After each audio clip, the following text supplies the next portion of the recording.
everyone. I'm going camping and I'm so excited. All of my things are ready to go. I am, of course, bringing my knitting. Just wanted to show you real quick where we're at. This is my Hug Hug Kiss Kiss shawl and it has grown so much. I can't even show you the full expanse of it because I have run out of room on my line here. My goal for this weekend is to get to the color work. We're very, very close to that point, and I don't think that will be too hard to do. I also have completed the gusset and, completed the gusset and the heel and part of the ankle for this sock. So now I've moved to the second sock.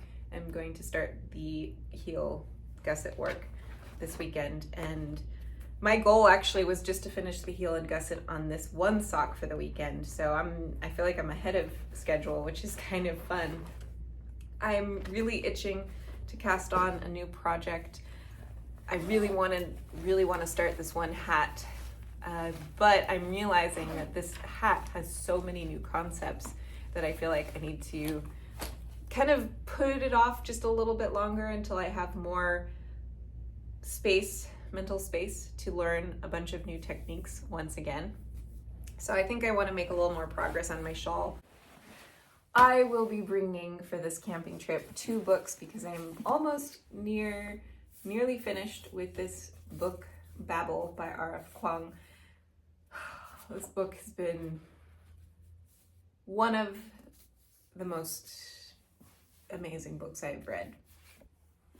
I think it will kind of go on the list of favorites along with Frankenstein. Like it is one of those really impactful books, but spoken in a contemporary voice that is very, very relatable, whereas Frankenstein is still very relatable, but the voice is very different. It was written in a very different time. Oddly enough, I think the setting is kind of a similar place and time, but this is a contemporary novelist. And so she just writes these things in a way that I understand deeper, if that makes any sense. The end of the book, I've been just bawling like crazy. And so I picked up this really silly book, When Life Gives You Vampires, a novel by Gloria Duke. This is very out of my realm of books that I tend to gravitate towards. I wanted something very different. I wanted something that I would never pick up otherwise, that I'm not generally drawn to. I was a little worried that I wouldn't find it relatable. This is written from the perspective of a 25-year-old, and it's in first person, and I have a very hard relationship with this style of writing. I don't like it, actually. I appreciate first-person writing when it's in a diary or correspondence, when it's presented in that way, like Frankenstein and Dracula. Love it then. I Captured the Castle. Love it then. This, however, is written in that first-person perspective where the author's really, really trying to use that form of narration to let you know who the character is.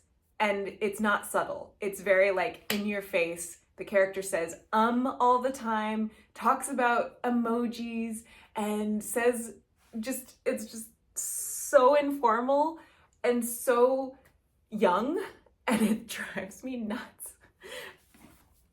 I did, as you can tell, I did start reading it. But as I kept reading, I recognized, 1, that it will just be really fun. 2, it's going to be a very quick read. And 3, I actually am finding myself being able to relate to the main character a lot more than I anticipated. So it's good. Sometimes it's good to step out of your little bubble and get a fresh new perspective that you don't think will resonate at all with you, and then you're surprised. So I might end up really enjoying this book. We got knitting, we got books, we have water. This is a full jug. I love this little canister. This is a Scepter 10-liter water jug, and it's really nice. I've had a couple of different experiences with different water jugs thus far. And this one has been the easiest to fill. It also has been the easiest to pour, and I really appreciate that. It has a big cap so that when you fill it up, it's super easy, but it also has a much smaller cap so that if you're filling water bottles and things, it's really easy. And it has this little breather valve here so that it comes out nice and smoothly and doesn't create a vacuum because you get air replacing the water that's going out. It's also very robust. It is a very solid, hefty plastic that I feel like you could almost run over with a truck and it would be fine.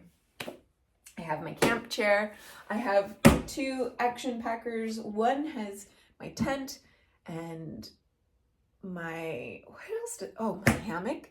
It has some more water bottles. It has my, you know what? I just want to show you.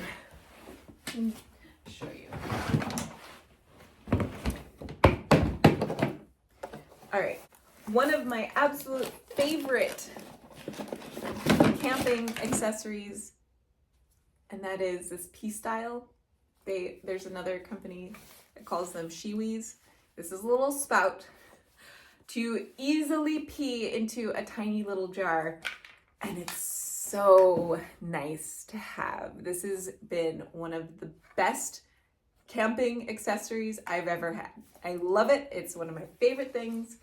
Basically, it allows me to pee inside a little jar in my tent, so I don't have to get out of the tent at night, which is wonderful because I hate getting out of the tent at night. That really sucks. And so if you have to go to the bathroom and you don't want to get out of the tent, this is great. Also has been great to have when caving because you don't want to leave anything behind. So always take this when we go caving. Also take it on road trips because there are times when you're just driving and you can't or you don't want to pull over again for another pee break. And so it makes it a lot easier to pee in the car. I also have a new camp pillow. So everything that I car camp with is also what I backpack with, or for the most part, because camping gear is really expensive.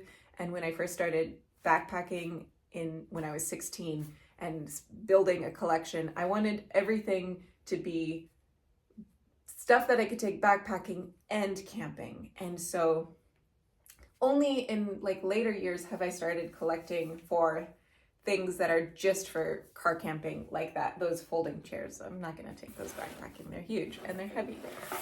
But I've been using this teeny tiny little inflatable Sea to Summit Arrows pillow for decades now. It's so uncomfortable. I hate it. I've never liked this, but it's better than nothing. I even have tried using my jacket as a pillow or other clothing things that I'm bringing with me not to use this, but this is actually a little more comfortable than that turns out, but I just hate it.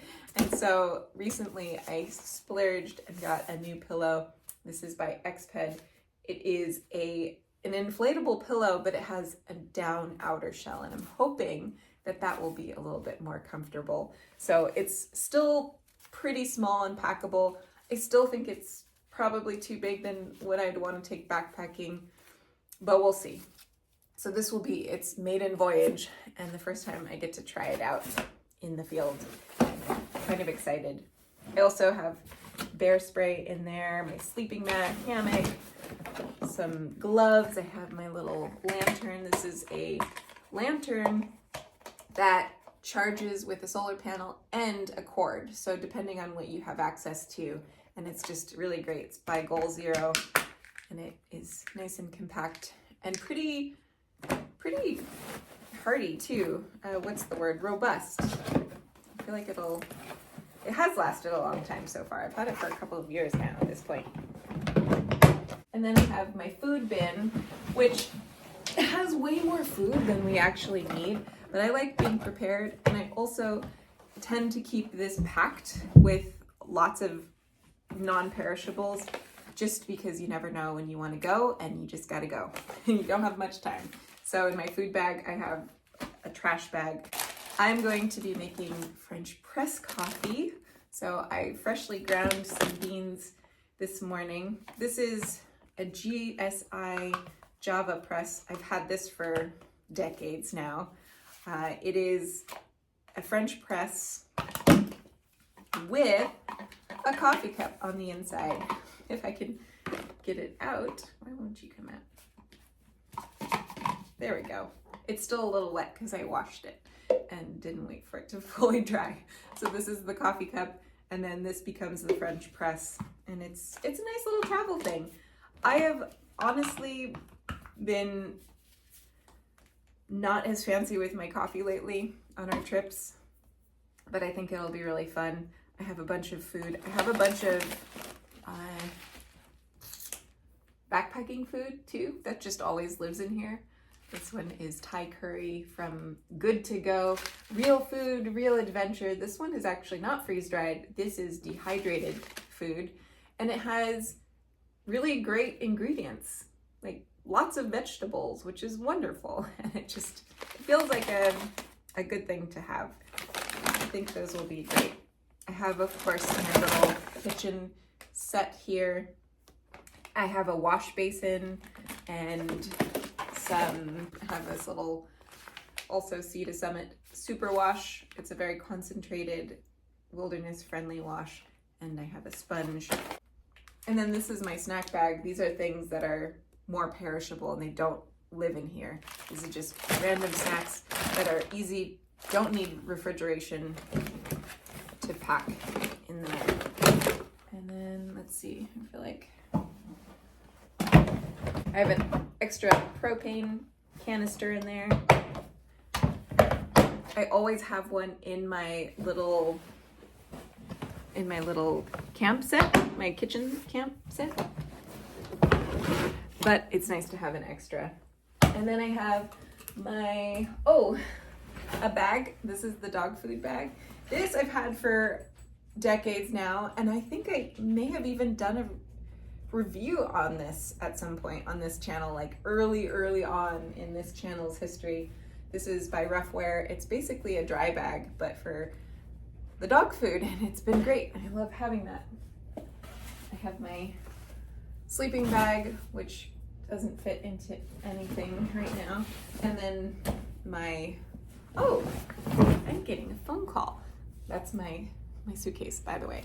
I'm gonna go and pick this up. Right, I wanted to end this video and say goodbye more formally rather than just rushed at the last minute.